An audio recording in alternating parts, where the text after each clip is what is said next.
Masjid Cut Mutia yang terletak di Menteng, Jakarta Pusat bukanlah masjid biasa. Masjid ini merupakan cagar budaya sesuai surat keputusan Gubernur Provinsi DKI Jakarta nomor 51841987 18 Agustus tahun 1987. Masjid Cut Mutia ternyata memiliki kisah yang panjang. Sebelum difungsikan sebagai tempat ibadah, bangunan yang memiliki arsitektur bergaya kolonial Belanda merupakan kantor Biro Arsitektur dan Pengembang bernama NV de Bouwplo pada tahun 1912. Bangunan ini juga pernah digunakan sebagai kantor Wali Kota Jakarta Pusat, PDAM, bahkan pernah menjadi kantor Majelis Permusyawaratan Rakyat sementara. Saat masuk ke dalam masjid, jemaah dapat mencium aroma khas yang katanya berasal dari Madinah. Beberapa tiang pancang berukuran besar membuat bangunan ini semakin kokoh. Menariknya, karena bangunan ini tidak dirancang sebagai tempat ibadah, begitu dijadikan masjid, arah kiblat di dalamnya harus dibuat miring 15 derajat dari sisi tembok bangunan. Pengurus masjid juga menyediakan kacamata baca untuk lansia atau jemaah yang penglihatannya sudah menurun. Kacamata ini berfungsi untuk jemaah yang ingin membaca Al-Quran. Dalam perjalanannya, Pemprov DKI Jakarta berencana mengambil alih Masjid Cut Mutia untuk dijadikan taman kota. Namun hal itu urung karena pengurus masjid menolaknya. Memang dari Pemda ada rencana dulu untuk ini diambil alih lagi oleh Pemda.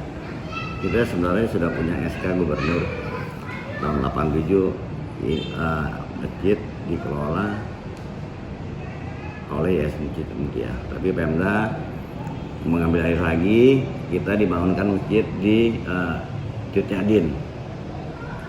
Nah, karena Cut Nyadin tempatnya kecil, pengurus dan lain-lain masih maunya mengurus masjid Cut Mutia hingga saat ini. Memang banyak konflik lah, tapi alhamdulillah selesai. Kita boleh lagi mengelola tanah dan bangunan Cut Mutia ini. Dulu tahu nggak Pak, mau diambil alih untuk apa?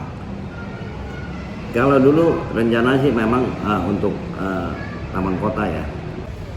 Masjid Cut Mutia tidak hanya dikunjungi warga sekitar Jakarta, tetapi juga warga dari luar Jakarta karena suasananya nyaman dan sejuk. Karena mungkin dari faktor historical kali ya, saya sering kesini masih kecil sama bapak saya diajak, karena kan ini juga masih dari zaman Belanda ya gitu. Jadi kesannya tuh adem, nyaman ya kan, sama juga kuliner.